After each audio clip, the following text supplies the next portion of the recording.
burned it down to the ground. I was scarcely breathing, but I felt willing to suffer whatever it cost. 2 years later, in 1840, the topics of slavery and women's rights came together at the World Anti-Slavery Convention in London. My husband and I were there. But it was such a lame situation that none of any women could attend the convention. We could not even speak or vote for anything. I was so pissed off and disappointed. It was there though that I met this lady, Elizabeth Cady Stanton. Together, we brought a profound difference to women in the United States. 8 years after we met, 1848, our plan for the first Women's Rights Convention came true in Senegal Falls, New York. Later on, I published my well-known speech, Discourse on Women, which demand for women's enfranchisement instead on the injustice done women to marriage. James and I continue giving assistance to enslaved people by providing a safe place for them in our home.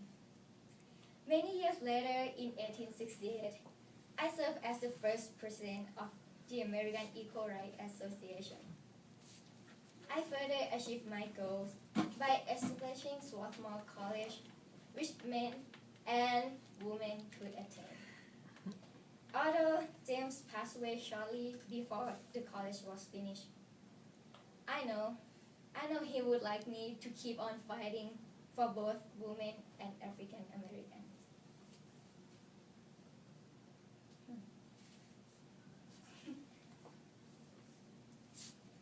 I peacefully left this world on November 11, 1880. I hope not to be forgotten, so that future generations will remember me as a leader who worked for change. Change laws that used to allow slavery, gain rights for women, and all works that put to end war. My hard work was rewarded 40 years after my death. In 1920, Congress passed the 19th Amendment, which gave women the right to vote. All women in the whole nation deserve it and should be proud of it. Thank you.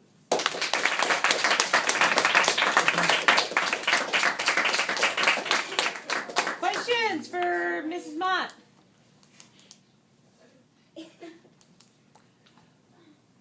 What do you think about, because you can see everything from, beyond the grave. What do you think about the current emphasis on attracting the female vote in the upcoming presidential election? Women are the most sought after target demographic. What do you think about that? It's a good question.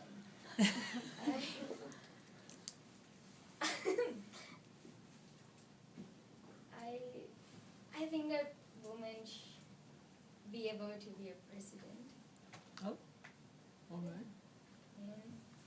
Do you like the attention that women are getting in the current election? Both Mitt Romney and President Obama are really working to gain the votes of women. What do you think about that?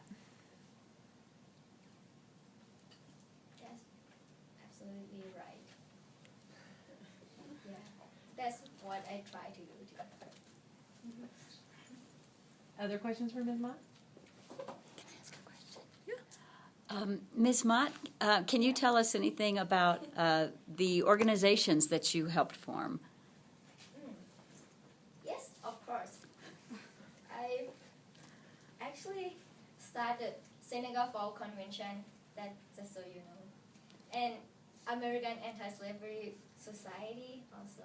And since I live in Pennsylvania, I created Pennsylvania Peace Society.